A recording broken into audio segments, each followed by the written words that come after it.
E se você quiser deixar já marcado aí com a fitinha, para se localizar mais rápido depois, Mateus 25, ó. Vou já marcar aqui agora, ó. Mateus 25, deixa marcadinho, nós vamos lá depois, mas nós vamos ler Isaías 38.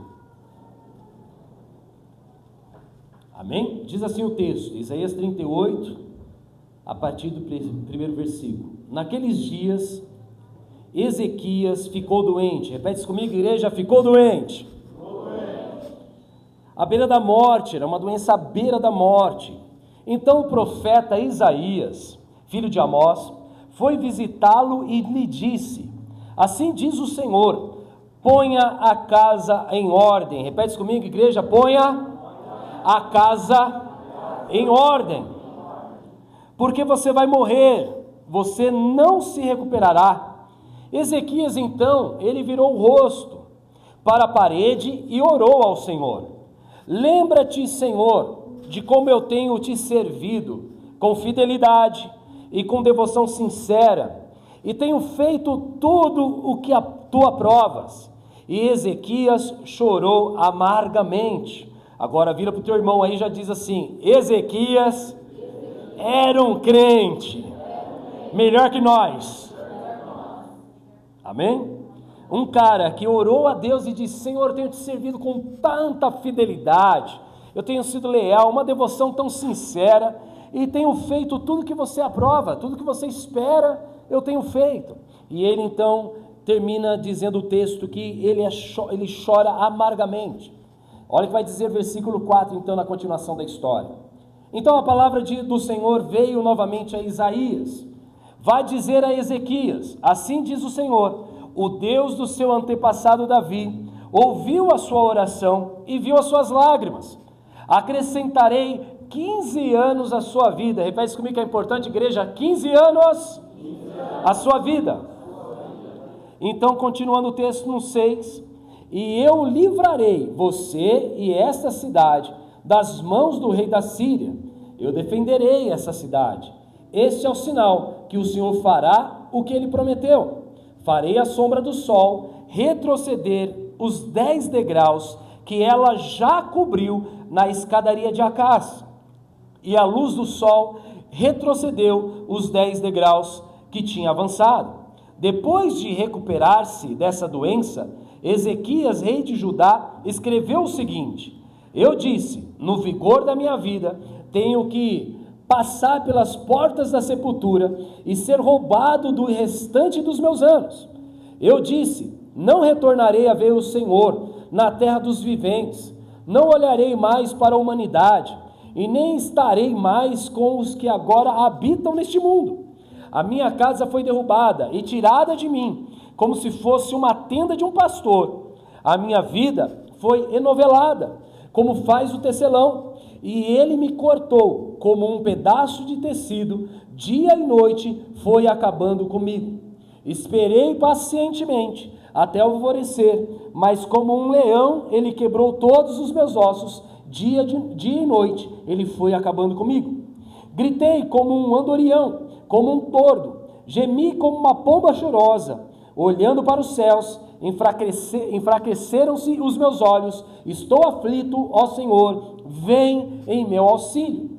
Mas o que posso dizer? Ele falou comigo, e ele mesmo fez isso. Andarei agora humildemente toda a minha vida, por causa dessa aflição da minha alma. Senhor, por tais coisas os homens vivem, e por elas também vive o meu espírito. Tu me restauraste a saúde e me deixaste viver. Foi para o meu benefício que tanto sofri. Em teu amor me guardaste da cova da destruição e lançastes para trás de ti todos os meus pecados. Amém? Feche seus olhos, vamos orar. Pai amado, em nome de Jesus, eu quero colocar diante do Senhor as nossas vidas agora para declarar a nossa total dependência do Teu Espírito Santo, dos Teus anjos ministradores da palavra, para que em nome de Jesus, este local, essa casa, essa família, cada um dos teus filhos que aqui se encontram, eles possam estar cercados e blindados por uma coluna de fogo, que o Senhor cerque essa igreja, que o Senhor coloque os seus anjos de guerra, para que em nome de Jesus nenhuma semente lançada venha a ser roubada, mas que ela encontre o lugar no coração de cada um de nós, e a começar através de mim, ó Pai, por mim, a começar de mim mesmo, eu quero me esvaziar para que o Senhor cresça, e que esse desejo também venha nascer e brotar no coração dos meus irmãos que aqui estão, e que nós como igreja possamos diminuir, e que o Senhor possa se revelar, o Senhor possa falar aos nossos corações. Usa deste momento para ser uma palavra profética, uma palavra direcionada, que o Senhor tenha encontros pessoais e íntimos, aqui como o Senhor teve com o profeta Ezequias, através do profeta Isaías, e que nós possamos viver, ó Pai, das suas promessas, dos teus planos, dos teus propósitos, e que nós possamos desfrutar da sua graça, do seu amor leal, do seu amor fiel, todos os dias de nossas vidas. É assim que nós oramos, é assim que nós também consagramos ao Senhor este momento da Tua Palavra, para a honra e para a glória do Teu santo nome. É assim que nós oramos, em nome de Jesus. Amém. Se você querer, aplauda Ele mais uma vez, porque Ele é bom.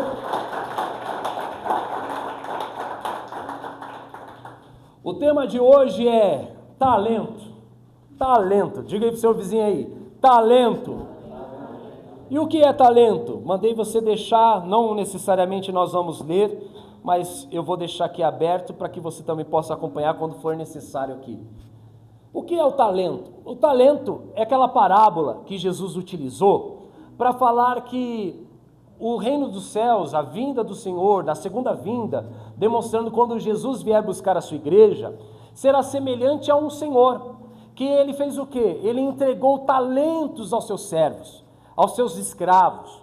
O que ele fez? A palavra vai contar uma parábola, uma história, que ele pega, ao um ele dá 5 talentos, a outro ele vai dar 2 talentos, e ao terceiro escravo ele vai oferecer 1 talento apenas. E lógico que a palavra de Mateus 25, a partir do versículo 14, se você depois quiser ir acompanhando aí, vai falar exatamente dessa relação a respeito da confiança do Senhor em depositar aos servos recursos do qual Jesus ele usa nessa ilustração como talento. Talento, amados, ele é dinheiro, amém? Mas ele não é uma espécie de dinheiro, ele é uma medida, ou seja, ele é um peso. Um talento é equivalente a 15 anos, a 20 anos aproximadamente de trabalho. Então, quando Jesus estava falando a respeito dessa parábola, ele usa o talento para ser uma referência de um depósito em que o Senhor, ele deposita nas nossas vidas, e assim foi uma ilustração do qual Jesus fez por mim, do qual Jesus fez por você na cruz do Calvário. Nós estamos diante da mesa do Senhor, sim ou não? Essa mesa, ela é um depósito que ela foi depositada na minha vida e na tua vida. Nós acabamos de ler, e eu quero aqui trabalhar um contexto paralelo com a vida de Ezequias, que foi rei em Jerusalém. E olha que interessante, a palavra diz que ele adoeceu, ele ficou enfermo. E aí a palavra do Senhor vai através de um profeta, Isaías, dizer para ele, e essa enfermidade não é qualquer tipo de enfermidade, é uma enfermidade que você vai morrer, os seus dias estão contados, ou seja, você tem pouco tempo de vida. Ou resumidamente o que o profeta estava dizendo ao rei Ezequias era, coloque a sua casa em ordem, cara. Por quê? Porque você não tem muito tempo mais, ou seja, você tem que deixar tudo organizado. Eu lembro quando eu passei pela Covid, e me disseram na última noite, antes da minha cura, que se eu não melhorasse a minha saturação, isso era tarde de um dia, que no outro dia seria colocado e eu ia ser entubado. Então eu tinha a informação que vocês também tinham na pandemia, que era o quê? Entubou, morreu. Tinha essa, entubou, vixe, morreu. Eu falei, cara, vou morrer. Vai me entubar, eu vou morrer. E aí, pela graça de Deus, naquele dia, da noite que eu dormi, me recuperei. E eu passei ali a ser curado por Deus, ali eu fui visitado, vivi a experiência que eu já compartilhei com a igreja, das orações, eu senti a oração da igreja chegando, e como uma chuva, ela caía, ela me envolvia, ela vinha sobre mim, e quando eu acordei pela manhã, eu acordei que nem a moça, Talita Cumi, que Jesus falou, Talita Cumi, menina, levanta, né? Que Jesus falou, sirvam ela está com fome, porque o primeiro sinal de que nós somos sarados e curados, é fome, não é assim? Você está derrubado, você está prostrado, você está ali com indisposição, seja uma gripinha, não é? Você está ruim, você não come igual, mas a hora que você percebe que você sarou, que você fala, fome, Jesus falou assim, gente, dá de comer para essa menina.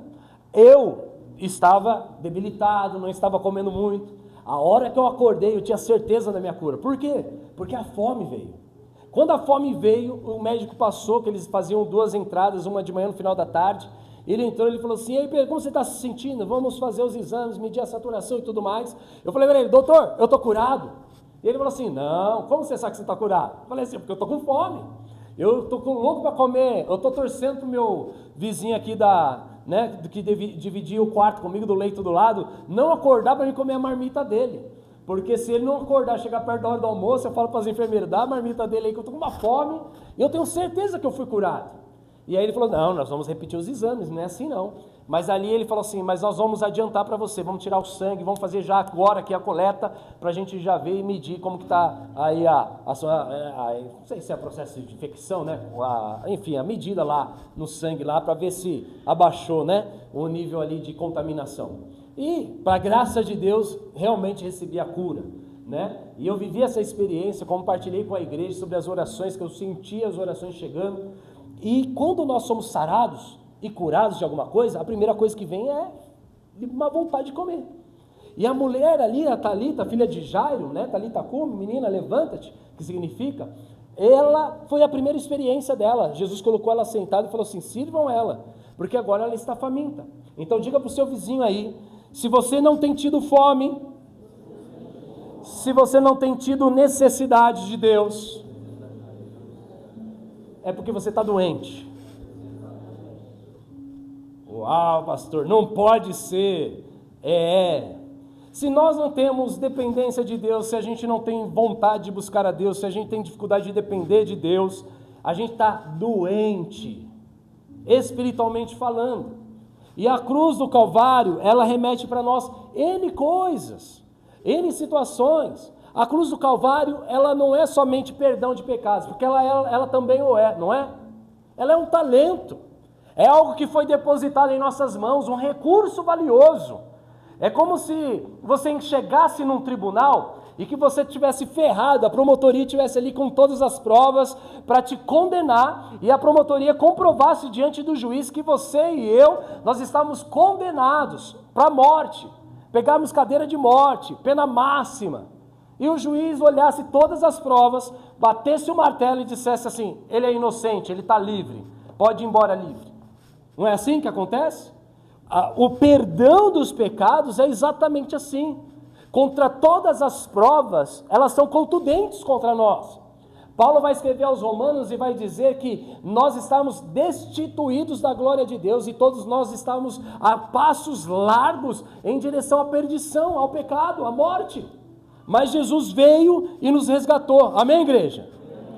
Isso é um talento, é um peso de uma glória, é um favor, é uma graça depositada, é um amor depositado na minha vida e na tua vida. Agora diga para o seu vizinho assim, mas a parte mais difícil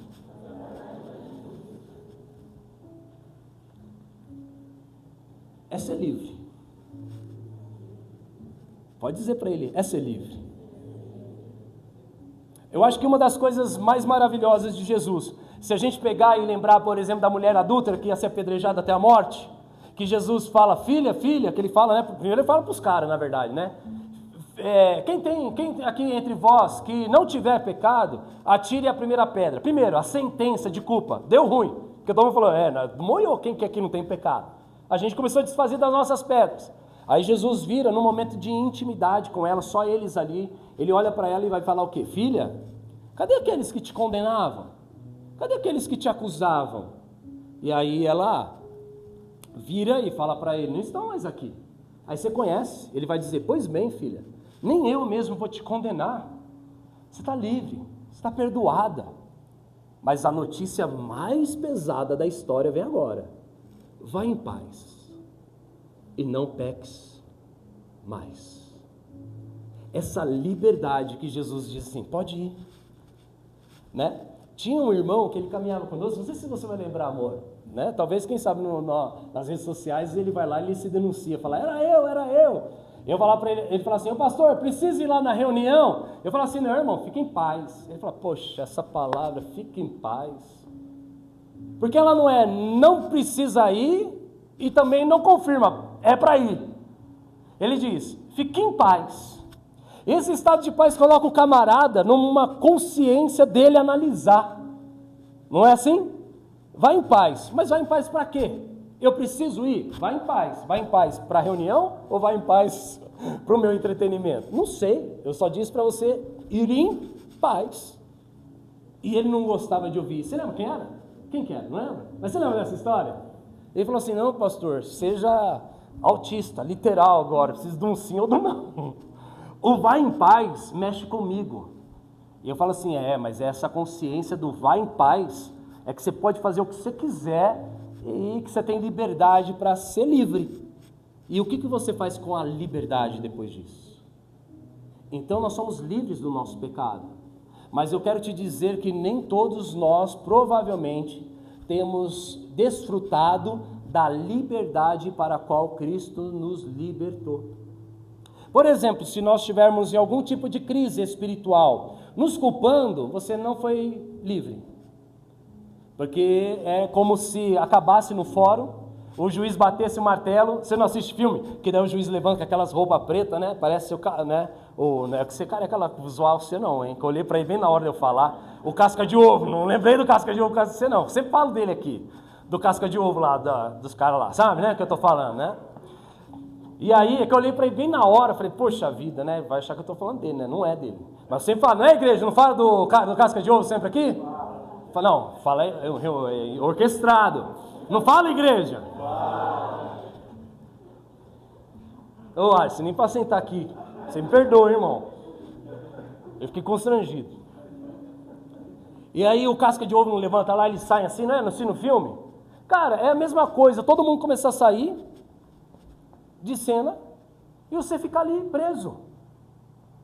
E você pode ir para casa, você pode visitar lá o que você quer fazer, você pode ir lá fazer o corre que você queria fazer, você pode ir lá para viver o que você tem para viver, e você fica ali.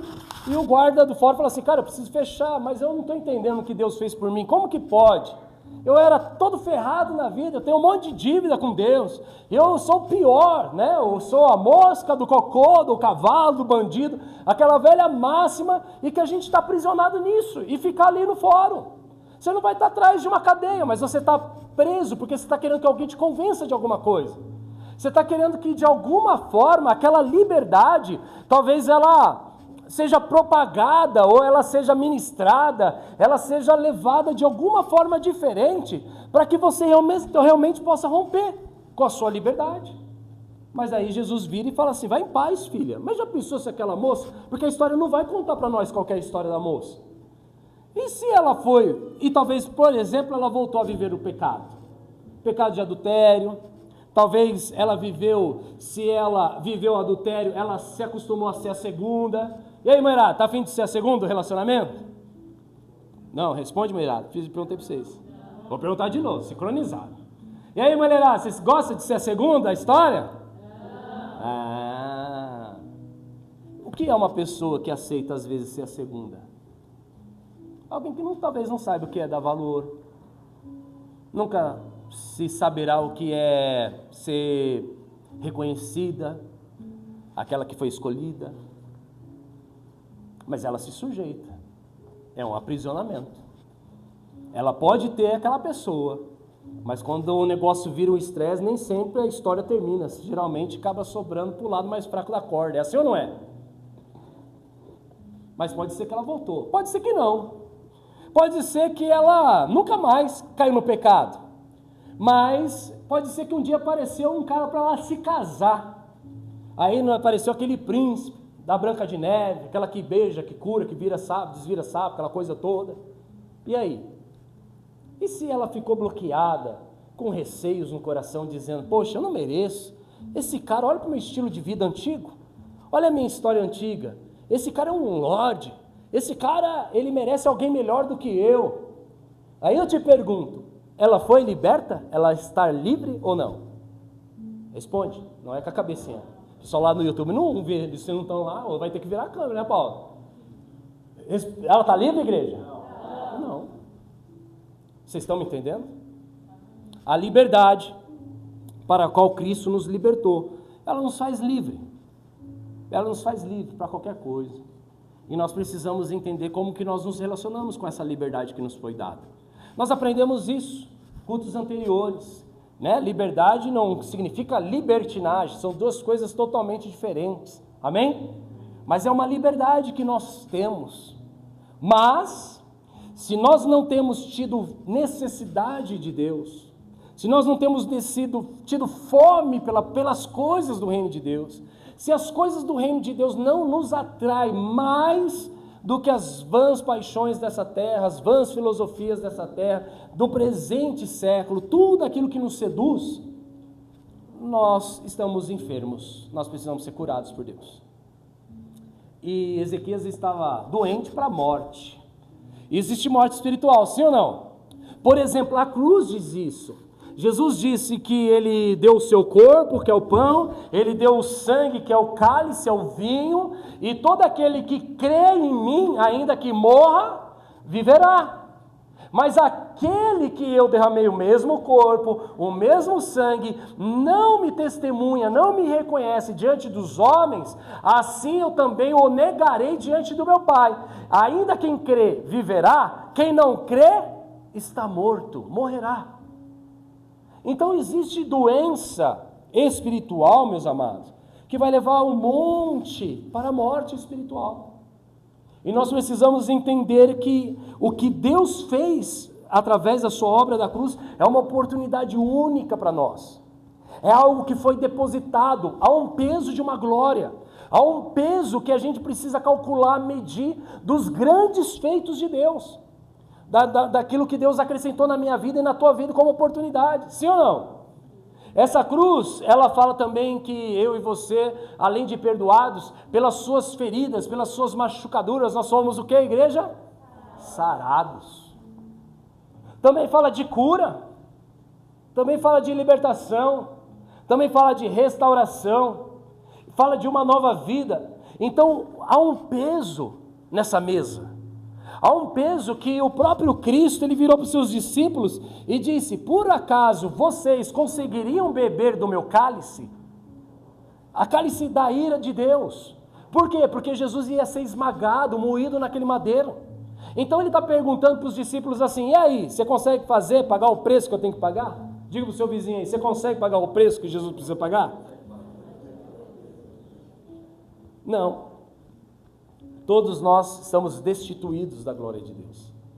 Nós precisávamos de alguém santo, puro, reto, íntegro, alguém que não se corrompeu nessa natureza caída de Adão, para que ele se surgisse como um novo Adão.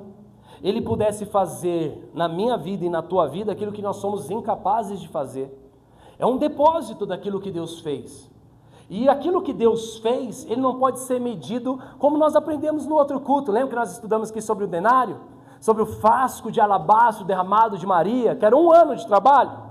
Ali então eram 300, aproximadamente 65 denários, de 1 ano de trabalho, o perfume que ela derrubou. Aqui não se trata de valor, aqui se trata de um peso. O peso que Jesus ele carregou sobre os seus ombros, porque o castigo que nos trouxe a paz caiu sobre ele. E ele perguntou para os seus discípulos, vocês podem tomar dessa ira? Vocês podem ser moídos na madeira no meu lugar?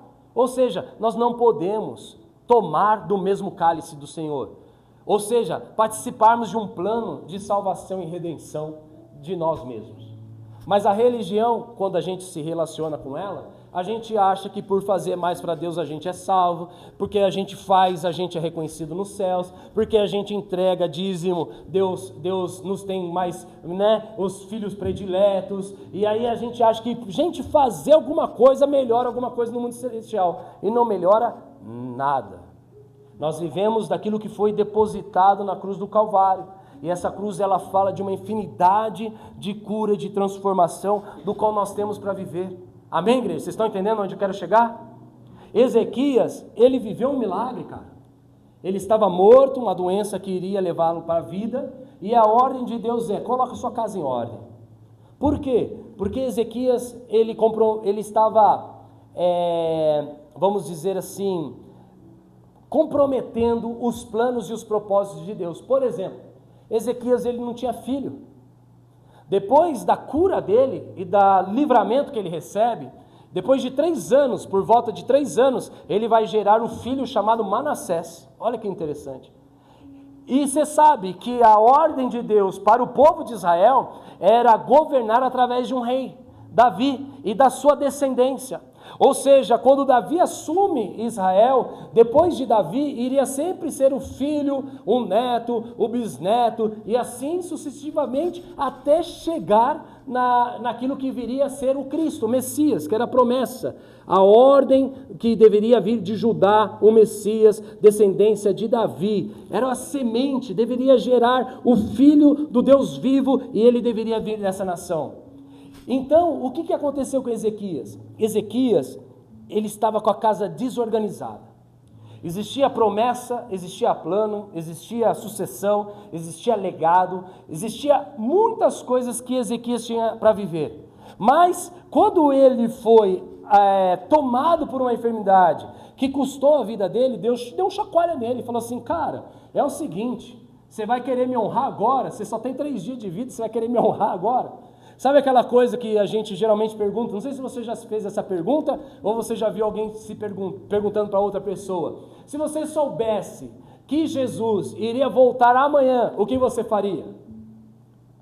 A maioria das respostas que eu já vi até hoje eu ficaria com a minha família reunida, como se fosse resolver alguma coisa. Ele está dizendo, cara, tá bom, porque você sabe que eu vou vir amanhã, você vai resolver? Ou seja, você foi negligente durante 365 dias no ano, e por causa de um dia que eu vou voltar, você quer que eu receba isso aí como oferta? E se a gente soubesse que Jesus iria voltar? Por exemplo, a minha pregação seria outra. Não seria, talvez até daria para encaixar essa, né? Dizer, irmão, quem fez, quem não fez, não faz mais. Já era, né? Eu acho que eu ia reunir minha família. O que você queria fazer? No último dia, comer um x-tudo, né? Você gosta de um x-tudo? X-salada bacon. Sentar com a família e falar, comer um x-salada bacon aqui. Esperar, né, a Nova Jerusalém se adentrar aos céus. No crédito. Não, no crédito não. Fatal. A entrega fui ia fazer sucesso nesse dia. O que nós faríamos? Não adiantaria de nada. Porque os seus dias estão contados. E fazer agora, porque você sabe a consequência, não vai adiantar. Então, tipo assim, mano, Ezequias, não dá nem para você fazer filho uma hora dessa. Como que nós vamos resolver esse caso? E ele está dizendo exatamente isso. Tipo, vai fazer um testamento, cara. Quem vai ficar no teu lugar? Porque você não trabalhou até aqui. Até agora você não fez nada pensando no futuro. Até agora você não se organizou prevendo, tentando de alguma forma não adivinhar, não administrar o futuro. Não estou falando disso, porque a gente não administra nada, tudo tem que estar na mão de Deus, amém? A Deus pertence o hoje, o amanhã e sempre. Não estou dizendo isso, eu estou dizendo não sonhar a longo prazo, não projetar a longo prazo, achar que a vida é como a vida, sempre vai estar aí, sempre vai dar certo, sempre a gente tem uma chance. Mas sabendo de coisas que, por exemplo, Deus nos chamou para fazer. Inclusive, por exemplo, o chamado. O chamado, por exemplo, a maior desculpa que você vai dar para o seu chamado é que você ainda não é alguém maduro. Que você não é alguém maduro. Que você é imaturo. Mas todo alguém que vive uma chamada em Deus pode ser maduro na sua fé. Mas nas suas vivências e na sua chamada, ele começa como um bebê. ele vai amadurecendo, ele vai acompanhando experiências. E tem gente tardio com a sua chamada. Tem gente que não responde a sua chamada a Deus. E muita gente usa o talento da parábola dos talentos lá para falar disso. É quase como fala lá, de música lá, que bate lá no botão lá, o The Voice Brasil, que é um talento. Olha como aquela pessoa canta, olha como aquela pessoa tem presença, é um talento. Olha como o Léo é habilidoso nos negócios, olha como o Miguel é habilidoso nas pernas, corre que é uma beleza, né? Parece um curupira saltante, corre mais rápido, parece, nossa, que talento. E a gente usou, e a palavra talento, dessa perspectiva que nós conhecemos, né, no português nosso, ela foi influenciada por essa palavra no grego. E foi utilizada justamente do talento que Jesus está dizendo aqui. Mas quando Jesus ele usa esse talento, ele não está falando dessa habilidade. Ele está falando do depósito que foi feito. Eu te coloquei um talento, ou seja, 15 anos nas suas mãos, cara. Olha que interessante. E para você ter uma ideia, justamente os 15 anos, olha como a palavra de Deus é uma bênção, né? Ela ajuda nós. Jesus parece que ele rola a bola assim e fala, chuta pastor, agora que eu só rolei para você, coloquei.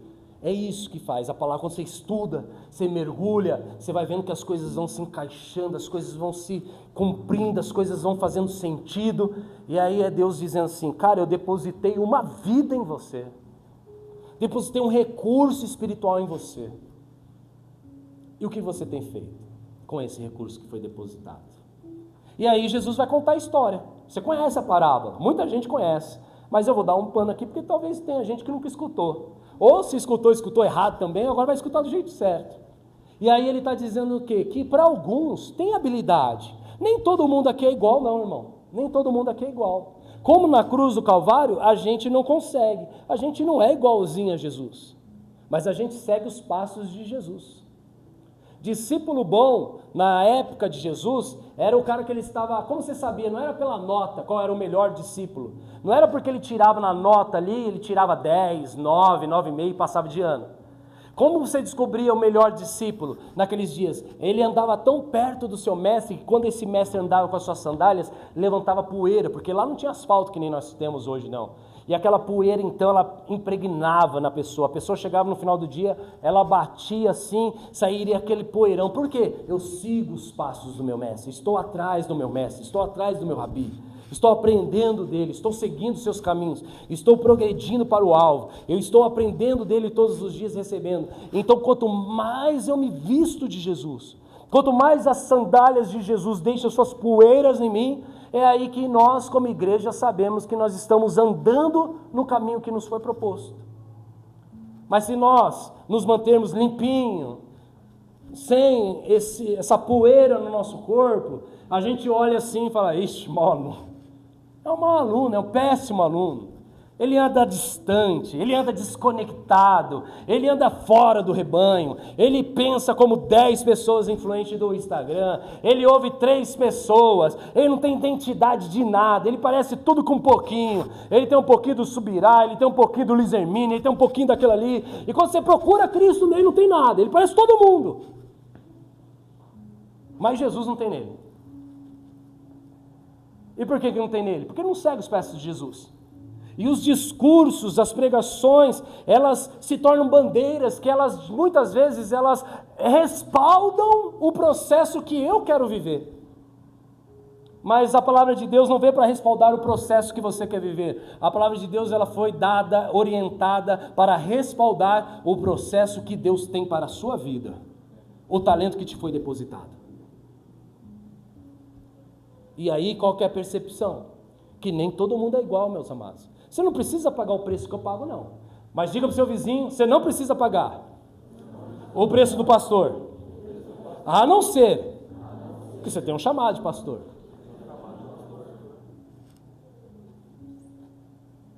O Marco, do Evangelho, o João Marcos, o Marco, que a gente conheceu nos Evangelhos, que Paulo um dia virou para ele e falou assim, ô seu tanga frouxa, sai daqui que você não presta, você não serve para mim não.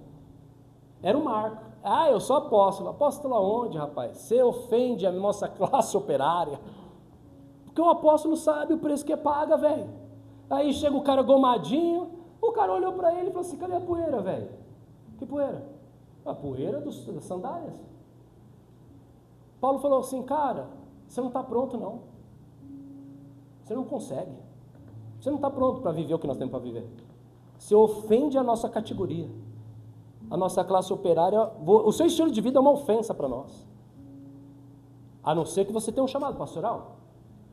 E a partir do momento que você tem o chamado pastoral, aí você é chamado para carregar o fardo que eu carrego. Mas nem todo mundo aqui precisa pagar esse preço. Nem todo mundo. Porque para alguns ele confiou 5. Para outros ele deu 2. Para um ele deu 1. Diga agora para o seu vizinho assim, portanto... não sei se eu falo isso não. Deixa eu pensar de outro jeito.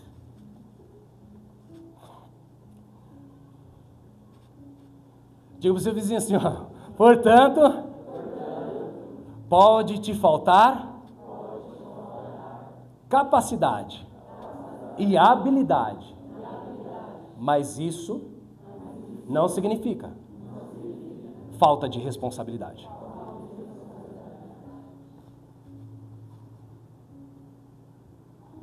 O que muitos de nós temos e que nós não sabemos é que nós estamos no pior dos pecados, da prevaricação. Nós não temos responsabilidades com Deus. E sabe o que acontece com Deus? Ele pode ter depositado 5 na tua vida, ele pode ter depositado 2, ou ele pode ter depositado 1. E isso é de acordo com as nossas capacidades, porque Deus conhece as nossas capacidades. E Ele dá na proporção do qual nossas capacidades elas nos garantem. Mas o que não podemos fazer é negligenciar a nossa responsabilidade. Você conhece a parábola. A parábola ele vai dizer, deu 5 para um, deu 2 para um e deu 1 para o outro. E aí qual é a moral da história? A moral da história é que quando o Senhor voltou, que daí reflete a volta de Jesus, quando Jesus voltar na sua segunda vinda para buscar a igreja, ele pediu para o cara, e aí, cadê os 5 denários? Ele falou assim, ô mestre, aqui estão os 10 denários.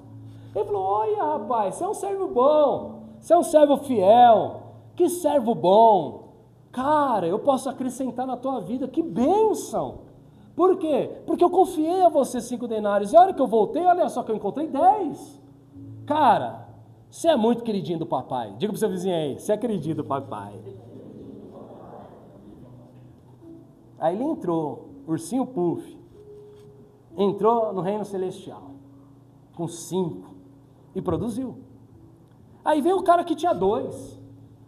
Deus não vai cobrar ele pela responsabilidade, Deus não vai cobrar ele por causa da capacidade. Deus não vai virar para ele e falar assim, ei rapaz, você é lerdo, hein?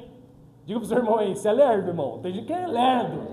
TDAH espiritual, filha da mãe, é lerdo. Jesus voltou, mano. Vai perder o trem. O trem vai passar, vai perder, vai ficar moscando.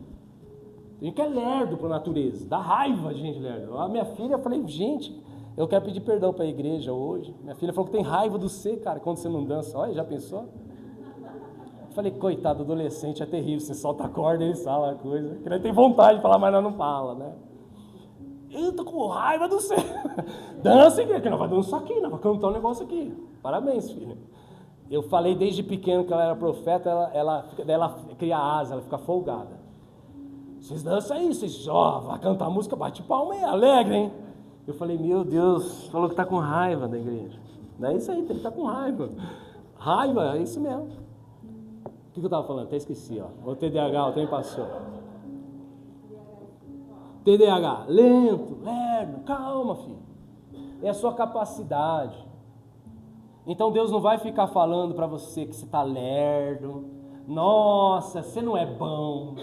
Nossa, você não é, por exemplo, John Wesley. Eu adoro a história de John Wesley, avivalista, evangelista.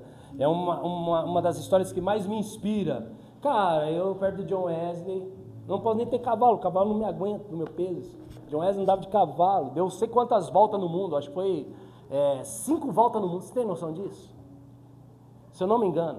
John Wesley pregando o evangelho, o tanto que ele rodou de km, sentado num cavalo, é comparado a dar 5 voltas no mundo, assim, ó, de cavalo. A gente para vir na igreja, de carro, Uber. Você só tem que largar de ser morto e apertar um dedo no aplicativo. Se você tiver dinheiro. Se não tiver dinheiro, assiste online na segunda-feira mesmo. Ou liga para nós passar lá. Mas você não é nem humilde para pedir carona. Aí fica difícil a igreja com você. Ah, não vou pedir carona, não. É, orgulho, se chama orgulho. Não aceita ajuda. Isso é orgulho. Se você não aceita ajuda para vir num culto, você acha mesmo que você está aproveitando essa ajuda que te deram aqui, ó? Se você não acessa uma carona, você acha mesmo que você vai querer me convencer, pastor? Não sou bonzão, não, e eu não sou melhor que ninguém, não, mas em toda a vivência pastoral, você acha mesmo, se você não consegue diminuir para reconhecer uma carona, você acha mesmo que você depende disso aqui? Você não depende. Se você não consegue acessar o teu irmão, meus amados, que está do teu lado, pastor, isso é heresia, é heresia? Então pega a palavra de João para você. Se você ama o teu irmão que está do teu lado e você não ama, então você não ama Deus. Você acha que eu estou inventando alguma coisa? Você acha mesmo que eu sou louco de subir aqui com qualquer conversa furada e lançar para você?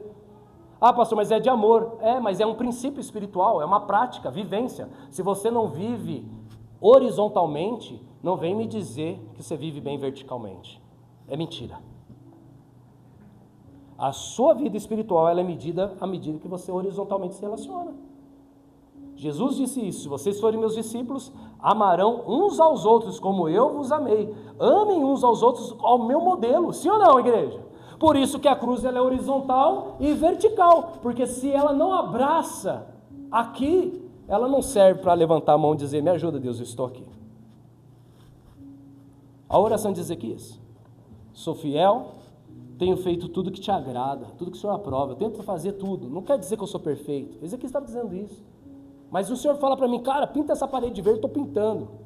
O Senhor fala para mim, muda de estação, estou mudando. O Senhor diz para mim fazer qualquer coisa, estou fazendo. Poxa Deus, ouve a minha oração, cara. Deposita na minha vida aí um talento, me dá 15 anos aí de vida. Eu acho que ele não pediu 15 anos, que me deu foi a medida de Deus. Ele só clamou, Deus, não deixa eu morrer. Eu quero ser curado.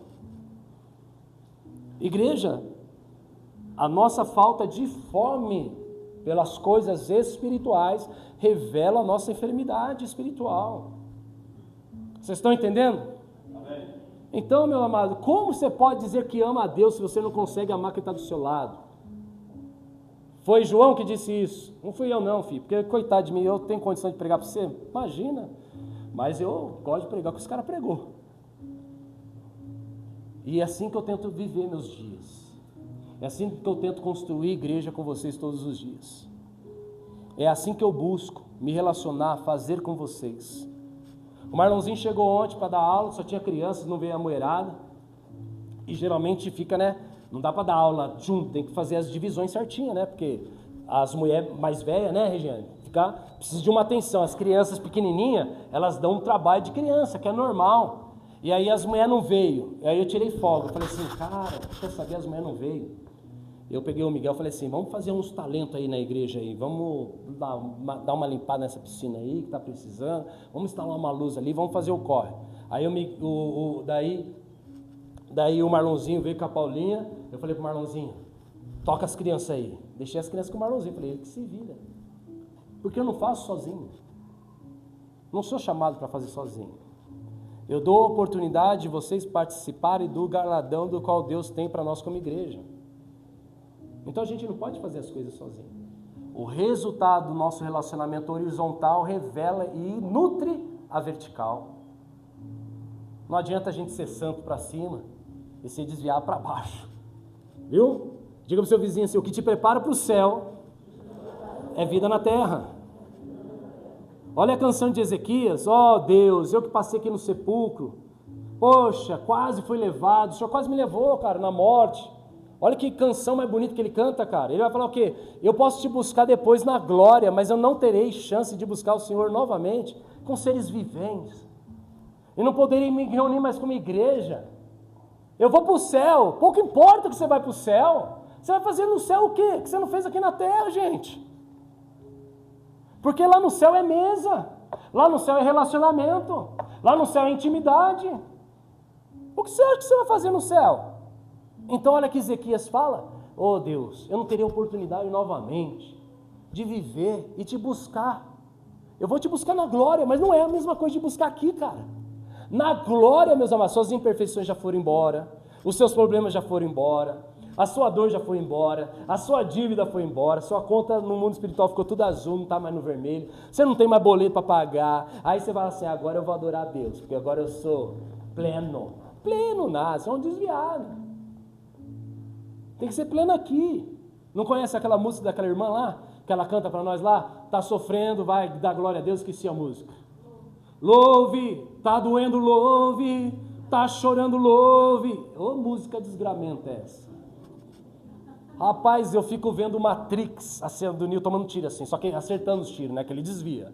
Mas fico vendo um cara sendo alvejado assim, ó, louve, tum, e o cara morrendo de bala, velho, tomando bala no mundo espiritual. E a irmã vai, se você tá aí, filho, esmagado, louve. Se você tá doendo aí no ser, louve. Você não tem chance, você tá apanhando, você fala assim, Deus, que tá sobrando só mais nada para te louvar aqui, porque tá levando tudo de mim. E a irmã tá lá, louve, com todo louvor. E não é qualquer louvor, diga pro seu vizinho, e não é com qualquer louvor. Com muito louvor. Não vem com meia boca não, com muito. Rapaz. Mas pastor, o que nós precisamos de cura? Precisamos ser visitados por Deus. Se permitir ser sarado por Deus. Se permitir ser sondado, conhecido por Deus. Deixar Deus visitar os nossos maiores mazelas internas, íntimas, profundas. Que a gente tenta esconder de todo mundo. Que a gente tenta disfarçar para todo mundo. E aí Deus está dizendo para mim e para você hoje. Eu quase, essa semana, rapaz, eu tive uma semana tão difícil. Rapaz, eu fui orar para uma pessoa que precisava de oração. Eu compartilhei isso no tempo que nós tivemos os encontros nas casas, na terça-feira, e eu fui na quinta-feira, orei. Rapaz, eu fiquei moído. Eu falei assim, gente, eu apanhei no mundo espiritual que vocês não estão ligados não. De tamanho que era a batalha espiritual. E fazia muito tempo que eu não lidava com essas questões. E eu falei, rapaz... E eu falei para eles, eu senti o cheiro do lugar. Eu sentia o ambiente. Eu conseguia perceber. E eu orando, a pessoa lá longe, mas eu conseguia perceber no mundo espiritual. E aquilo começou a pesar. Cara, eu tive uma semana arrastada, um peso, um fardo. Porque as orações de vocês é facinho. As orações do camarada lá era mais pesada. Foi tenso. Minha semana foi assim, ó, arrastada. Devagar, devagarinho. Foi devagar. Slow motion. Mas sofrido, velho. Eu falo assim, Deus, eu não tenho força para nada. Na quinta, eu não vim para ir lá orar. Na próxima quinta, eu não tinha força. Falei, Cauê. Foi o Cauê, né, Cauê? Primeiro foi o Miguel. Depois foi o Cauê. Prega lá, velho. Não tô bom, não. Tô mal. Uma semana. E o que eu fiz? Só orei. E a gente, às vezes, não ora por gente. Ontem nós tivemos encounter. Vocês não vêm no encounter. Vocês não vêm consagrar. Mas sabe quem ora por vocês, entra na best para vocês, carrega o piano de vocês no mundo espiritual? Teu pastor, tua pastora, seus irmãos que vêm, que frequentam. E sei lá, bonitão. Vai fazer o que no céu? Não tem o que fazer no céu. Você não cuidou de ambientes que tem no céu, aqui na terra, como que você vai fazer o que lá no céu? Você sabe que é embaixador? Embaixada é gente que constrói o mesmo ambiente. A embaixada dos Estados Unidos, eles não falam português, eles falam americano, inglês, não fala lá na língua deles? Fala lá, não é? Eu espero que seja assim. Deve ter até donuts, ou eles comem pastel, deve comer pastel também. Mas são coisas deles. É o mesmo lugar. Ao ponto de, se você infringir qualquer lei nesse ambiente da embaixada, não adianta bater lá no casca de ovo, não, irmão. Não adianta ir lá no STF, não. Você vai responder para o Trump. Você vai responder para a lei dos Estados Unidos. Mas eu estou aqui no Rio. É no Rio, na embaixada? Não sei onde é, para tirar aula. São Paulo? São Paulo? Mas Rio deve ter também, né? Estou no Rio, o problema é seu que você está no Rio. Estou em São Paulo, o problema é seu. Aqui é embaixada. Aqui é igualzinho lá. O que você faz aqui Geograficamente é Brasil, mas aqui dentro desse quadrante, meu amado, aonde você está, isso aqui é reino, é embaixada. E só pode viver no céu quem constrói embaixadas, quem vive a vontade do Pai da mesma maneira que ela é feita no céu. É assim ou não é? Ou eu estou inventando? Pai, seja feita a tua vontade aqui, como é feita no céu. Agora, se a gente não faz a vontade dele aqui, que faz sentido a gente ir para um lugar que lá é feita a vontade dele? Se a vontade dele não é vivida aqui, não vale a sentença de estar lá, não faz sentido, a conta não fecha. Vocês estão entendendo? Então eu quero viver ao modelo que está lá. E Ezequias está falando disso, cara. Ezequias está orando por isso. Olha que fantástico. Eu posso te adorar, Deus. Depois da morte eu vou descansar, vou tirar um tempo de, vou tirar um tempo aí de dormir um sono aí prolongado, mas eu não terei mais a chance de buscar ao Senhor com seres viventes, de adorar ao Senhor sobre a face da terra. Olha que Ezequias está orando para Deus. Mas ele fez uma oração que Deus ouviu, Deus o escutou, Deus o entregou, e ele diz: o Senhor me curou e colocou nas suas costas o peso dos meus pecados, pagou minha multidão de pecado. O Senhor cuidou de mim. E o Senhor, Ele deseja cuidar de mim e cuidar de você também, meu amado. O Senhor deseja cuidar das nossas histórias. O Senhor, Ele deseja cuidar das nossas vidas. Mas eu te pergunto uma coisa: o quanto você tem sido responsável com as coisas de Deus? Eu não estou te perguntando se você é o cara dos 5. Eu não estou te perguntando se você é habilidoso para 2. Eu quero te dizer que, pelo menos, segundo a historinha, você carrega um, que foi exatamente dado a Ezequias. Um talento. 15 anos de trabalho. 15 anos de vida. Algo de muito valor. Meus amados, o camarada de 5 talentos dá 75 a 100 anos de vida. Já pensou isso? De dinheiro. É uma aposentadoria. Já pensou você ganhar hoje 75 anos só? De mamata? Não vai morrer, os nossos filhos vão colher isso ainda. Não ia ser bom ser abençoado com uma bênção dessa? E Jesus está dizendo: sim, mas é de acordo com as habilidades, de acordo com o que a gente pode. Mas isso não tem a ver com a responsabilidade, porque a responsabilidade é a mesma. E aí o que fez 5, multiplicou para 10. O de 2, multiplicou para 4. Você conhece a história. Aí chega o camarada do 1. Diga comigo aí, 1 talento. O que ele vai falar para Deus? Oh Deus, você não sabe o que eu fiz. Eu enterrei o meu talento aqui, para proteger. Na antiguidade, nos dias de Jesus, na antiguidade, era comum e corriqueiro enterrar tesouros, para que pudesse ser protegido. Como não tinha os nossos bancos, não tinha cofres, não tinha lugar de proteção, eles andavam aí no meio do mato, aí por algum lugar, e cavava, colocava lá, e marcava, tinha uma noção e falava: deixa o dinheiro guardado aí, o dia que nós precisar a gente vem buscar. Era assim que eles faziam. E aí esse camarada vai dizer exatamente isso para Jesus. Ah, Jesus, eu enterrei o talento, sabe o que é? E aí ele fala assim: por que você fez isso? Daí ele vai começar um discurso. Eu acho que eu vou ler aqui, porque vai que eu pulo alguma palavra dele aqui. Ele vai começar assim, no 25, 24. Mateus 25, 24. Por fim, veio o que tinha recebido 1 talento e disse: eu sabia que o Senhor é um homem severo, que colhe onde não plantou e junta onde não semeou. Por isso eu tive medo, saí e escondi o seu talento no chão. Veja, aqui está o que pertence ao Senhor. O Senhor então respondeu a ele: servo mau, negligente, você sabia que eu colho onde eu não plantei e junto aonde eu não semeei? Então você deveria ter confiado o meu dinheiro aos banqueiros, para que quando eu voltasse, o recebesse de volta com juros. O que Deus espera então da minha vida, da tua vida? Frutos. Sabe como que você é conhecido por Deus? Quem adivinha? Cadê os teólogos do século 21? Vai?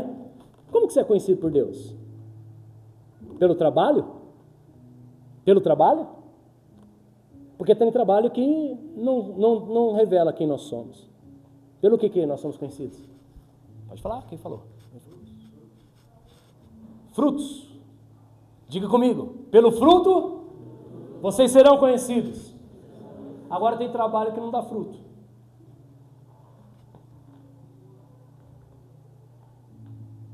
Então, por isso que não é o fato de fazer para Deus, é os frutos. Qual é o fruto do seu penoso trabalho? Ah, não, mas eu chego, eu faço, não sei o que lá. Não, não é o que você faz que define quem você é. É o fruto que define quem você é. Entende? Vocês estão aqui comigo? Agora olha só o que acontece com esse camarada. Ele achava o que acontece mais na nossa geração. Eu sei que o Senhor é um Deus tão zeloso, tão severo, que eu fiquei com medo, eu fiquei com receio. E diga para o seu vizinho aí, Deus não é um Deus de relacionamento, de medo, mas de amor, liberdade. Qualquer relacionamento que você cria com Deus, com outro parâmetro que não seja amor, está fora. O primeiro mandamento é: amarás ao Senhor teu Deus de todo o seu coração, de toda a sua alma, com todo o vosso entendimento. Sim ou não, igreja? É amor. Se você não faz por amor, tchau, não existe outra via. Ah, porque eu estou em dívida. Você está em dívida? Quem está aqui está em dívida com Jesus? Hã? Não, em dívida com Jesus. Vocês estão em dívida com Jesus? Eu não, foi pago. Está pago aqui, está resolvido. Não está resolvido aqui não? Eu não vim aqui porque não devo nada para Jesus. O que eu devo para Jesus? Relacionamento por amor. Eu vim porque eu amo Jesus. Mas tem gente que vem porque acha que está em dívida. Tem gente que acha que tem que fazer alguma coisa para Jesus. Você não tem que fazer nada. Fica em paz. A maioria das pessoas que Jesus curou, libertou, restaurou, Ele mandou as pessoas ir para a casa deles. Você já percebeu? Mas Ele depositou um talento na vida delas. Não peques mais, não faça isso. O gadareno, o cara que era endemoniado por uma legião de demônios, ele pulou no barco de Jesus e falou: eu vou com você, Jesus. Jesus falou: não, velho, volta para tua casa, testemunha para tua família, conta para tua parentela o que eu fiz para você. Olha que poderoso isso. Sabe onde o gadareno foi encontrado? Lá em Gadara? É conhecido como uma região chamada Decápolis. Sabe o que aconteceu em Decápolis? Nenhum dos apóstolos foram enviados para lá, meus amados. E sabe o que encontraram em Decápolis, em Gadara? Muitas igrejas plantadas. Sabe quem plantou essas igrejas, meus amados? Diga para o seu vizinho: um demoniado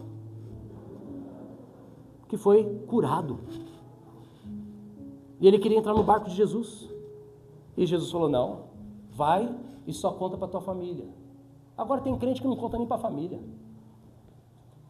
Onde nós somos conhecidos? Frutos. Frutos. Quando nós chegamos em Gadara. Frutos. A minha sogra está aqui, ó, um fruto bom para contar. Contar um testemunho dela. A gente orava para Deus alcançar ela, alcançar ela, alcançar ela. E ela ia de vez em quando nos cultos de mulher. Nós estávamos em outro ministério, ela ia. Mas ela, eu lembro da cena até hoje, não sei se ela vai lembrar, mas eu lembro, bem fresquinho na minha cabeça. A gente vivendo alguns escândalos, recebendo alguns vídeos, a gente descendo do carro, e ela vira para mim, ela fala assim: o que vocês vão fazer, Pedro? Diante do mau testemunho que a nossa liderança estava tomando. Você lembra disso? O que vocês vão fazer? Aí eu falei assim: nós vamos escolher Jesus, nós vamos se posicionar contra. Nós vamos. E a família toda, o coração apertado. Ela não via na igreja não. Mas num dia de ruptura, no dia mais difícil das nossas vidas, num dia marcado por decepção, frustração, ela viu o que antes ela até enxergava, com o nosso posicionamento, com as nossas atitudes. Mas depois daquele posicionamento, ela começou a vir ajudar, foi ficando, aceitou Jesus, entregou sua vida para Jesus, está aí ó, hoje. Fruto. Fruto de onde? Não foi de um discurso, não foi de um, senta aí, vamos evangelizar. Eu tenho certeza que mudou a mente dela foi o que levou esses dois malucos a largar tudo que era certo, tudo que era favorável, tudo que era bonitinho, tudo que era redondinho, tudo confortável, tudo datado. O que levou dois malucos a fazer assim, ó, tchau, escolhemos Jesus. É esse tipo de atitude que nós temos que ter, meus amados. Esse tipo de comportamento. Eu fui visitar minha irmã esses dias, fui lá visitar meu sobrinho, estava precisando de umas orações lá, uns desafios que ele tem tido. Fui lá orar com eles, aí tive um tempo com eles lá, aí a empregada dela também é evangélica, né? A secretária do lar, empregada não, a secretária do lar, agora é mais chique. E aí, né, a gente saiu, minha mãe falou assim, porque minha mãe mora lá hoje com a minha irmã, minha mãe falou assim, poxa, que pena que, como que era o nome dela, você lembra? A fulana não conseguiu porque ela queria tanto conversar com vocês, ela falou que ela adora ouvir vocês conversar, falar do reino de Deus. A empregada da minha irmã. Só que o meu sobrinho estava dando tanto trabalho que eu tive que gastar um sermão inteiro lá com ele, não sobrou meu empregado. Mas ela queria. É esse fruto que Deus quer ver nas nossas vidas. Mas aí você fala, não, mas você é pastor, é sua responsabilidade. Tá bom, eu cuido dos meus 5, 2, eu não sei qual que é a medida que eu tenho no reino espiritual. Mas eu acredito que um você tem. Todo mundo tem um. E o fato, meus amados, que o risco de nós começarmos a levantarmos uma bandeira e começarmos a declarar que nós conhecemos um Deus, que na verdade não é o Deus que a gente conhece. Que é o texto que você pegou, né, Paulão? Você amou da palavra? Talvez os demônios conheçam um Deus que a gente não conhece. Talvez os demônios conhecem um Jesus que a gente não conhece. Da palavra lá dos demônios dizendo para os filhos sacerdotes da sinagoga, Jesus eu sei quem é, Paulo eu também sei quem é, mas e vocês? Quem vocês são? Lembra dessa palavra que nós demos um tempo atrás? Paulão ficou com aquilo e nós fomos conversar e falou assim, aquilo lá, mano, foi ali que surgiu a gente postar na internet. Paulão falou assim, aquilo tinha que estar na internet. Talvez os demônios conheçam um Jesus que a gente não conhece. E que a gente levanta tantas bandeiras nesse dia. Está tudo tão polarizado. É no futebol, é na política e é na igreja. Não, porque Jesus... Cara, ainda tem gente que consegue dizer, não, porque Deus é amor. E Deus, com as coisas de Deus, assim, sabe? Deus, né, conhece os nossos limites. E Deus aceita, Deus reconhece o preço que a gente foi pago. Gente, a gente está constrangido diante de uma mesa falar isso. Que Deus conhece o preço que a gente paga. Você tem moral mesmo? Eu queria te fazer um desafio. Você tem moral de chegar aqui diante da mesa e falar assim, não, Deus conhece o preço que eu pago no Evangelho. Eu não tenho. Se você tem, eu não tenho. Aqui. Tudo que a gente faz é insignificante. Tudo que a gente faz é pequeno. Mas não se trata do que a gente faz. Se trata daquilo que somos responsáveis. Nossa responsabilidade. Não precisa fazer muito para Deus. Só precisa se tornar responsável. Quando Deus deposita em nós algo, a gente começa a dar uma resposta para Ele. E Deus te ama. Mas Ele não poupou nem o filho dele, por que você acha que Ele vai poupar a mim e vai poupar a você? O amor de Deus não é só para perdão de pecados. O amor de Deus, Ele te capacita. O amor de Deus, Ele te arma. O amor de Deus te veste de autoridade. O amor de Deus, porque existe um pecado que Deus vai tirar, não sei o que lá. Rapaz, Paulo falou que ele esmurrava o próprio corpo. Ele vinha por defesa pessoal, ele saía na mão com ele mesmo, ele esmurrava o próprio corpo para que o pecado morresse. Paulo escreve aos Hebreus, capítulo 12, a quem de vocês já esteve disposto a derramar o seu próprio sangue na luta contra o pecado? O estado do pecado parece que tem que ser um milagre, algo que Deus tira assim, ó. E não é assim não, meus amados, é guerra. E na guerra Deus te dá armas espirituais. E nas armas espirituais, uma delas a maior, obediência. É submissão, é se entregar, é se sujeitar. É o que nós precisamos viver nesses dias. Amém? Mas o que você tem feito com o seu talento? Você tem dizido isso? Não, Deus sabe os limites. Rapaz, Deus conhece os limites, você está louco, rapaz. Rapaz, eu fui cortar bambu para a gente encher a caçamba aqui. Chegou o pai do vizinho, que vai ser nosso vizinho aqui de parede aqui. Eu não sei quantos anos tem aquele ancião. Quantos anos vocês acham? Cadê? Quem conhece? Viu ele? Uns 80 anos. Cara, eu achava que o cara mais forte que eu tinha visto na face da terra era o Nivaldo, nosso Caleb. É o Caleb e ele é o Josué. 100 anos nas costas, os homens estão uma tora forte. Aí ele viu, eu, pastor gordinho, com machado, não fazendo nem cócega no bambu. Ele teve misericórdia, ele foi lá me ajudar.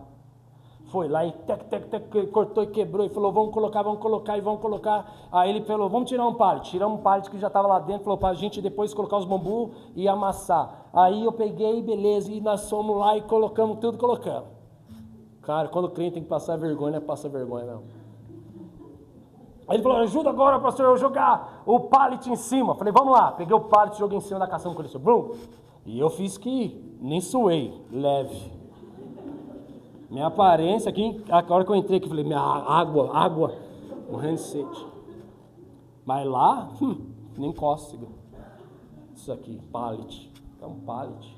Não precisa não, senhor, deixa que eu carrego sozinho, quase falei para ele. Mas eu sou inclusivo, né, quis excluir ele na missão. Mas o meu orgulho macho estava daquele jeito. Aí o tiozinho falou assim, puxa, deu pallet, ficou em cima do bambu, sabe os braços do bambu, os fiozinhos, tudo, deixou o pallet no ar assim, ó. Ele falou, tem que subir lá em cima e pisar.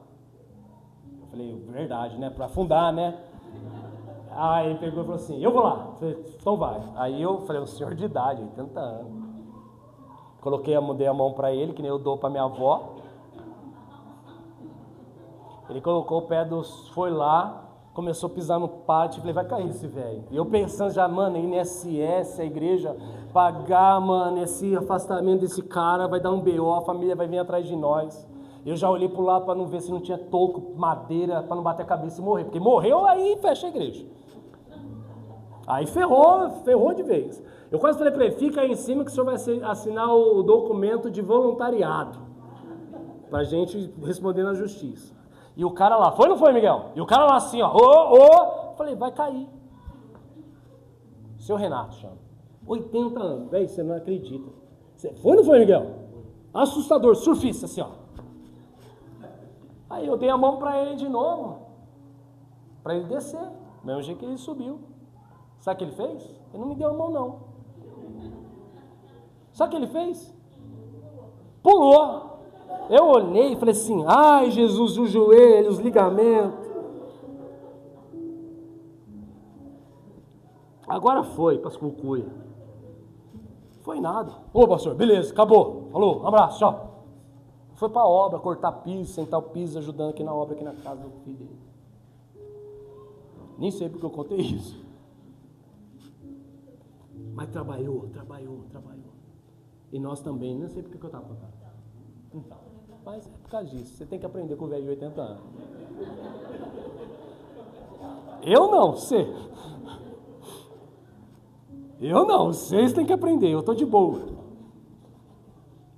Mas nós temos que ser responsáveis, trabalhar, zelar, cuidar. Aí esse velhinho me ensinou que nós podemos fazer muito, mas muito mesmo.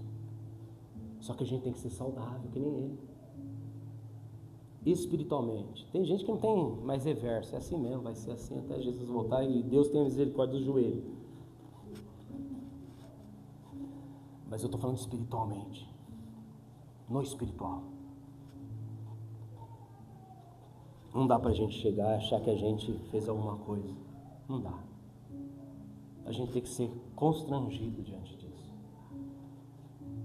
E você não entra em, como fala, em ficar se comparando, olhando no Instagram. Você não precisa ser parecido comigo não, amado. Você tem que ser igualzinho a Jesus. Amém? Você não está aqui para medir quem é melhor, quem é o pior. Não, segue Jesus. Vai se sujar da poeira dele. Amém? E cada um cuida do seu talento, do que foi depositado. Mas não crie narrativas, para que você possa ser atendido e aceito, inclusivo, PSOL no reino de Deus. Parece o grupo do PSOL no reino de Deus. É o grupinho do PSOL. Tem agora amor ganhou. Calma. Deus te ama, mas Ele te capacita. Deus te ama, mas Ele também te guarda, Ele te livra, sim. Mas tem dia que Ele vai te dar uma bazuca na tua mão e vai falar, resolve seus problemas, meu filho. Mas aqui está a bazuca. Mira e atira. Resolve no mundo espiritual. E nós precisamos entender isso. Amém? Mas nós seremos despertados por uma fome a partir do momento que a gente for curado. Se a gente continuar doente, a gente vai se chegar mais perto de um religioso. E um religioso não entra no reino dos céus. Porque a religião, ela te promete, mas ela não te entrega nada. E o reino? O reino, ele te entrega tudo. E é por esse reino que nós precisamos viver. Amém? E eu fiquei na semana, fui lá. Fiquei derrubado, zoado. E eu cansado, eu olhei para Deus e falei, Deus, que é isso, meu Deus? Como está difícil fazer a obra, vamos lá, precisamos fazer aquilo, outro. Temos compromisso ministerial e a gente se doando, e doendo, e o lombo ali sentindo, ó, aquele pressão, e a gente ali envolvido, e vamos, tem que fazer, tem que atender, tem que respaldar irmão, tem que responder WhatsApp, a gente dando soco no mundo espiritual, mas morrendo. Aí eu falei, Deus, eu vou morrer, vou ter um burnout aqui. Vou ficar que nem aqueles caras loucos, doentes. Pelo amor de Deus, tira esse peso das minhas costas aqui. Orei que nem Ezequias. Aí Ezequias falou, Deus falou para mim, me entrega tudo, filho. Me entrega tudo o que você tem. Moral da história. A parábola chama servos. Aos servos ele deu 5 talentos. Para outro servo ele deu 2 talentos. Para outro servo ele deu apenas 1 talento. Diga para o seu vizinho, o que te falta é serviço. E por que servo? Porque talento não é dado para filho, porque você pode achar que você é filho, mas talvez você não tenha identidade de servo, que é triste, porque todo filho deveria ter a consciência de servo. Mas você, por se achar que é filho de Deus, o bonitinho da bolachita, que tem o colete sacerdotal do José, que você é o especial da turminha, que você pode ser o preguiçoso da vez, o mimadinho da mãe da vez, no mundo espiritual você acha que o amor de Jesus é esse aí? Você está crendo nisso aí? O próprio Filho do Homem veio e foi servo, se fez homem no nosso lugar, não foi? Nos deu o modelo? Façam como eu vos ensinei. O menor entre vocês será o maior no reino, não é? Não é? Mas é Jesus que tem que ser o modelo, não. Aí, deixa eu contar, não posso contar, daí tinha um parente lá, viu, Miloca, essa é para você. Aí o parente está passando uma situação difícil lá, aí ele pegou e falou assim, eu não acredito mais em Deus. Lembrei de você, Miloca, na hora. Falei, vai, assiste o David Leonardo aí. Cadê o Deus que... Se ele te deixou ver, se ele deixou você não tocar, se ele deixou... Ai, Deus não existe. Cadê, irmão? Eu sou irmão da Cassiane lá, pai. Tá sofrendo louve, tá doendo louve, tá sangrando louve, tá capotando louve. E você aí, ó, com o David Leonardo. Tamares, Cassiane, esse nome esquisito, é tudo no mesmo lugar. No mundo espiritual, quando você fala esses nomes, Deus sabe de quem nós estamos falando. É uma classe social operária. Deus sabe de quem nós estamos falando. Ele coloca na Paula Valadão, tudo no mesmo balaio gato lá e fala, é isso aqui. É tudo essa classe operária aqui. É Tamares? Damares. Ô pastor, você não pode falar, posso, é a prova viva. Eu falei assim, mas você quer que eu fale o quê? Como que é? Agora Deus não existe? Eu falei, isso aí é discípulo do David Leonardo.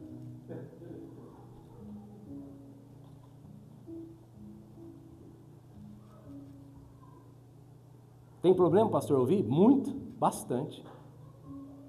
Bastante. Isso é uma prova que eu tenho em família. Aconteceu essa semana. Bastante. Com esse evangelho seu aí, filho. A hora que o chicote estralar mesmo.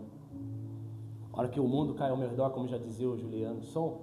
Quando o mundo cai ao meu redor, teus braços me seguram. Quando o mundo cai ao meu redor, és a esperança para mim. Daí a gente fica tudo crente, com crise de identidade.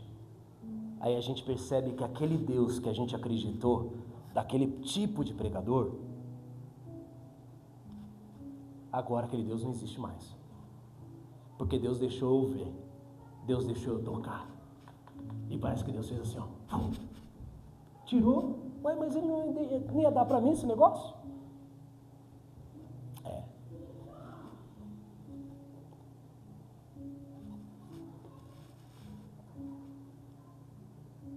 Jesus ama vocês. E Ele está dizendo, olha o talento que eu depositei na vida de vocês aí, ó. Vocês não têm que conhecer pastor Pedro, vocês não têm que conhecer Bethany, não. Vocês têm que conhecer isso aqui, ó.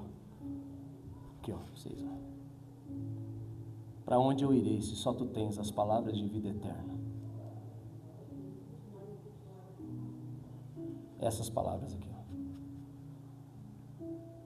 O grande problema é que a gente conhece o A, conhece o B, conhece... Tem uma canção que eu fiz, né? Que apresentei para os meninos, né? Aprenderam tudo sobre a visão da igreja, mas deixaram de fazer o que via só o pai fazer. Sabem tudo da igreja, mas não sabem nada a respeito do pai.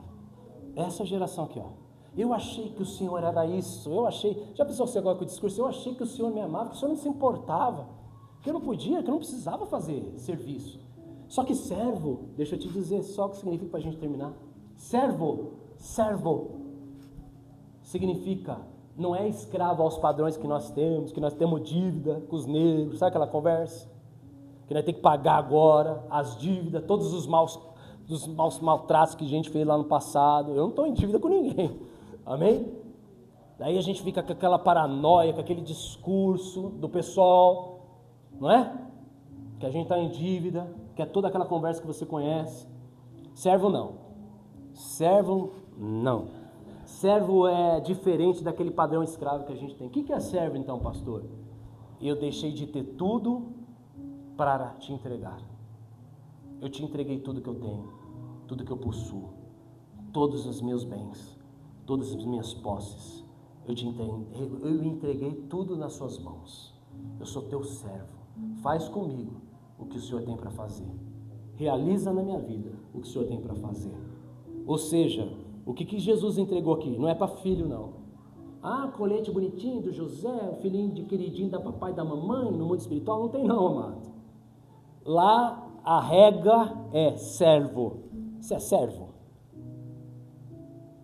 Ah, mas eu sou filho. Não. Você já viu quando a criança quer ter carro com 17, 16 anos? Você pode até ensinar ela a dirigir, mas você dá carro para ela? Não dá, né? Ah, mas é filho.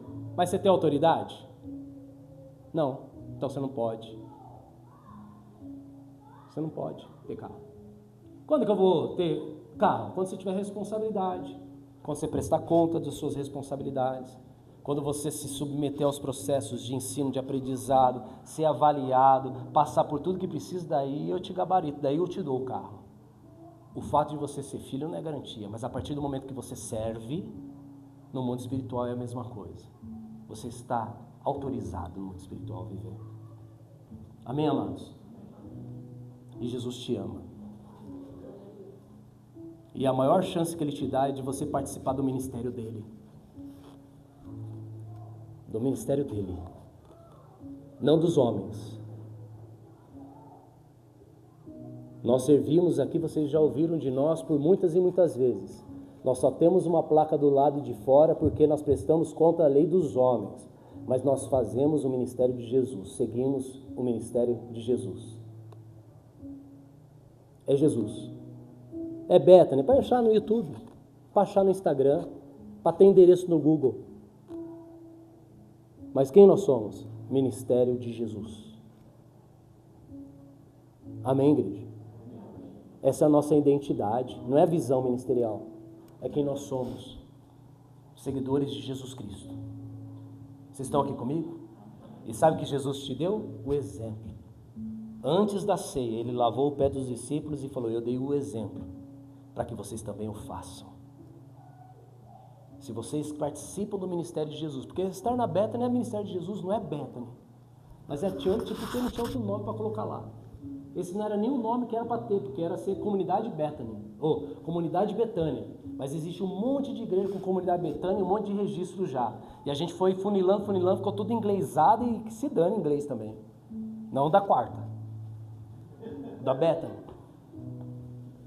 Estamos nem aí. Quer ficar famoso com esse nome? Estou nem aí com o nome. E eu oro para todo dia, nos leva mesmo a ter fama, sucesso. Mas nos dê também capacidade de culhão. Para fazermos como o apóstolo Paulo fez. Rasgar e dizer, isso aqui é esterco. Comparado a conhecer Jesus? Isso aqui é nada. Conhecer, participar de Jesus? Estou nem aí para o meu título, para o meu cargo. Estou nem aí. Entre o meu cargo e conhecer Jesus, eu vou conhecer Jesus. Entre estar com vocês e Jesus, eu vou prosseguir para Jesus.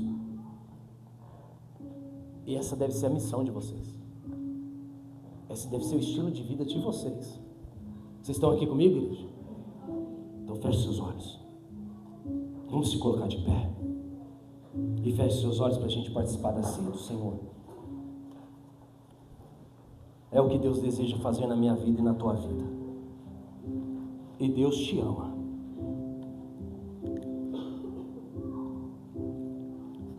Deus te ama ao ponto de dizer: bora lá, filhos. Me sirvam. Sejam meus servos. Mas agora somos seus amigos. Está tudo bem, igreja. Isso é uma representação no mundo espiritual. Amizade significa que Deus tem a liberdade de compartilhar os seus segredos, seus mistérios conosco. Foi isso que Jesus disse: eu não chamo mais de servos, mas agora eu chamo de amigos. Não é que ele está dizendo que deixamos de servir. Ele está dizendo que aos amigos eu compartilho dos segredos. Porque não adianta você ser servo e também não ser amigo do homem. Não adianta. O nosso maior identidade, o nosso maior chamado que nós carregamos, eu antes de ser pastor Pedro, eu sou filho de Deus. Comprado, lavado e redimido pelo sangue do Cordeiro. Esse é o maior título da minha vida. Mas por eu ser filho, eu sou servo. E por eu ser servo, eu sou temente a Deus. E eu digo para Ele: eu sou teu amigo, pode confiar os teus segredos, os teus mistérios. Por isso que Judas, meus amados, quando ele foi traído com um beijo, Jesus disse: você me traiu com um beijo, meu amigo. Porque Jesus compartilhou para onde ele ia, porque ele achou que ele estava entre os amigos. E Jesus compartilhou onde ele ia ali orar, clamar, folgar suas mágoas. E Judas só pôde levar os homens ali para prendê-lo, para prender Jesus, para prendê-lo. Porque ele tinha informação. Por isso que Jesus disse: com um beijo, meu amigo, você me traiu. Porque amigos sabem aonde é os nossos momentos de vulnerabilidade, de fraqueza. Os nossos amigos sabem para onde a gente foge, quando a gente está passando por luta.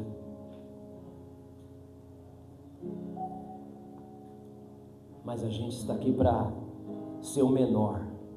Foi isso que o apóstolo Paulo disse. Eu que sou o pior dos pecadores. Eu sou o menor dos apóstolos. Fiquem sossegados, não estou aqui para ser grande não, estou aqui para ser o menor. Estou aqui para servi-los. Porque o servo carrega essa marca. O servo carrega essa característica. Porque o servo entrega tudo. E hoje você tem a chance de entregar a sua vida para Ele. E deixa eu te dizer, não é entregar a vida daquele padrão de aceita Jesus, aquela coisa. Não é esse padrão não. Não é isso aí que eu estou falando não. É entregar a sua vida e dizer: Senhor, quero cuidar dos teus talentos. O que o Senhor depositou na minha vida, derramou sobre mim. Me acrescenta anos de vida. Acrescenta anos na minha história. Hoje, quando eu meditava nessa palavra, eu falei para o Senhor: se o Senhor puder me dar 5 talentos de ano, viver até 137 anos, me dá. Eu falei: eu sei que é impossível, mas se puder chegar ali perto dos 100, vai ser bom também. Mas eu não quero viver aqui na terra como alguém que é apaixonado por essa terra. Eu quero viver aqui para fazer aquilo que Ezequias falou. Te adorar aqui é uma oportunidade única que eu tenho. E no céu eu não vou ser privado das minhas paixões. Nos céus eu não terei necessidade. Te adorar lá é tão fácil. Tudo lá é tão pleno.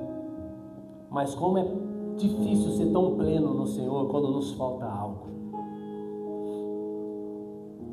Mas hoje nós estamos aqui, Jesus. Ainda que nos falte muitas coisas, nós estamos aqui por amor a Ti. Tu és nossa paixão, nossa ambição. Gastaremos e desgastaremos nossas vidas em Teu altar. Somos servos. Somos família de Deus sobre a face da terra.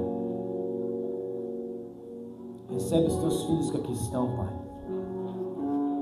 Que o Senhor possa ter falado com cada um deles na medida e na porção que o Senhor deseja derramar sobre a história deles.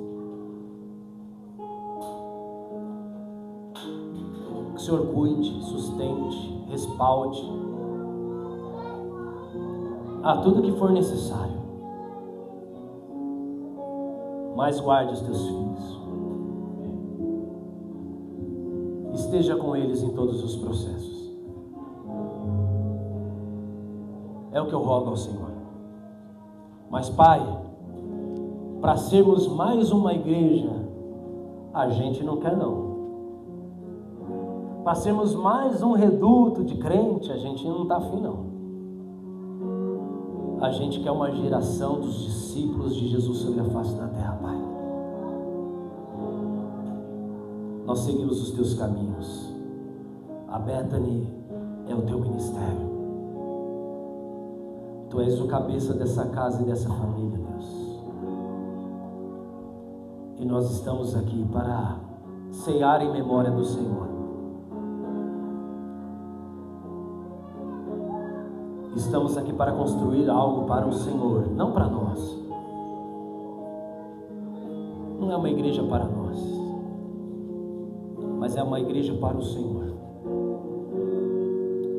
Nos ensina a prepararmos mesa,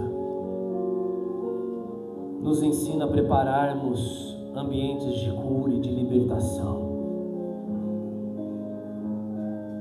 Deposita dos Teus talentos nessa casa hoje, Jesus. Levanta homens e mulheres cheios de unção, de dons, de cura, libertação. Homens e mulheres cheios do Teu avivamento. Mas que o Senhor possa curar Ezequias que aqui estão. Os Teus filhos vão morrer se continuarem assim, Pai. Os Teus filhos precisam de Ti. Eu preciso de Ti. Nós precisamos de Ti. Cura as nossas feridas, Jesus. Cura os nossos traumas. Cuida das nossas necessidades. Como Ezequias, hoje nós olhamos para o Senhor. E que de dentro do tempo as nossas orações também possam estar carregadas de autoridade e de servidão. Como Ezequias orou: eu sou um homem temente, eu tenho sido leal, eu tenho feito o que o Senhor aprova, eu tenho cuidado da embaixada do Teu reino. Mas hoje o Senhor diz para nós como igreja: vai cuidar da sua casa. E hoje nós estamos aqui para cuidar da Tua casa. Então receba, Pai, o nosso culto, nossa adoração. Receba os nossos dias, receba as nossas vidas como ofertas. Somos servos do Senhor, estamos aqui. Filhos e Teus amigos. Compartilhe dos Teus segredos conosco. Queremos Te honrar e zelar por esses segredos. Compartilhe os Teus planos e os Teus propósitos conosco, Pai. Queremos Te honrar com os Teus segredos. Mas trabalhe em cada uma das histórias aqui. E que o Senhor possa sarar e nos dar fome. E ao sermos sarados, que nós tenhamos fome por mais do Teu reino, por mais da Tua presença, por mais da Tua palavra, por mais da Tua bondade, por mais da Tua misericórdia, por mais vidas sendo salvas, que a cada dia mais que ocorrer curas no mais profundo e íntimo de nós possamos ser acordados por Ti como a filha de Jairo, Talita cumi, levanta-te, levanta-te. E que o Senhor possa dizer: sirva-os, porque eles estão com fome. Como a tua palavra mesmo diz, bem-aventurados que têm fome e sede de justiça, porque eles serão saciados. E nós queremos ser uma geração sedenta, cheia de fome, cheia de sede por mais de Ti. Então venha nos saciar, Jesus, nessa noite. Queremos comer do pão e bebermos do cálice em memória do Senhor, mas venha nos saciar da Tua presença. Venha nos saciar, é o que nós te pedimos, em nome de Jesus. Porque na noite em que Jesus, quando Ele foi traído, Ele levantou o pão aos céus e, dando graças ao bom Deus, Ele partiu ao meio e disse: este é o meu corpo, que é dado em favor de vós. Todas as vezes que vocês comerem deste pão, façam isso em memória de mim. Portanto, igreja, comam e se alimentem da pessoa do Cristo, o nosso Senhor e o nosso Salvador. Faça isso em memória dele.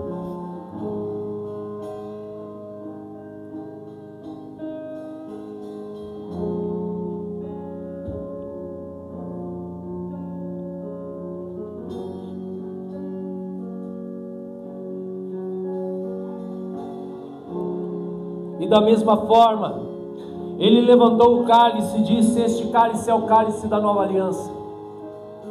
Esse é o meu sangue derramado para perdão dos vossos pecados. Essa agora é a aliança, a amizade com Deus. Todas as vezes que vocês tomarem deste cálice, façam isso em memória de mim. Lembre-se do seu Senhor e bebam do seu sangue.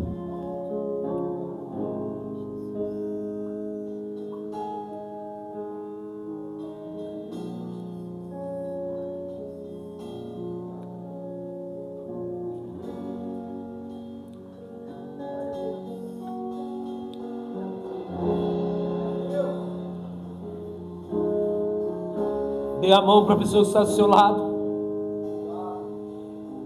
Cruze os corredores.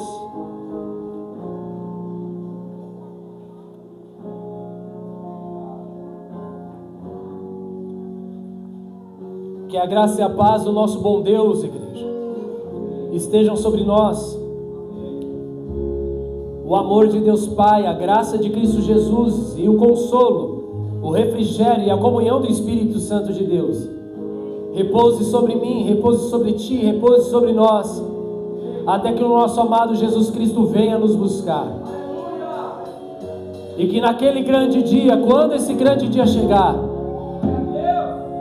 quando Ele pedir os nossos talentos, que nós possamos apresentar a Ele tudo aquilo que Ele nos confiou, como filhos, amigos e servos, apresentarmos nossas mãos e dizer ao Senhor: aqui está o fruto da nossa responsabilidade.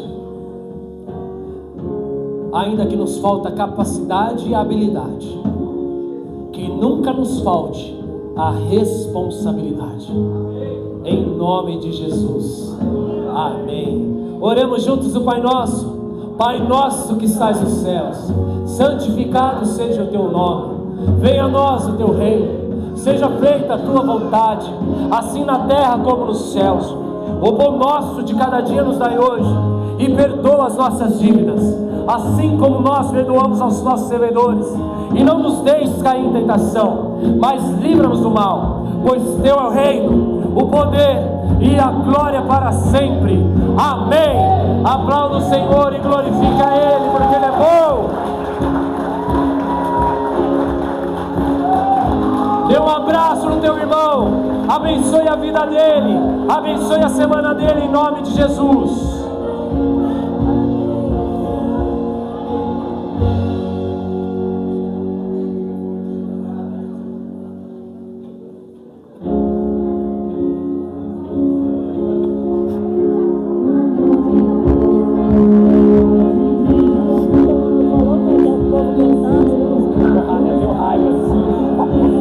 Acender a luz para nós.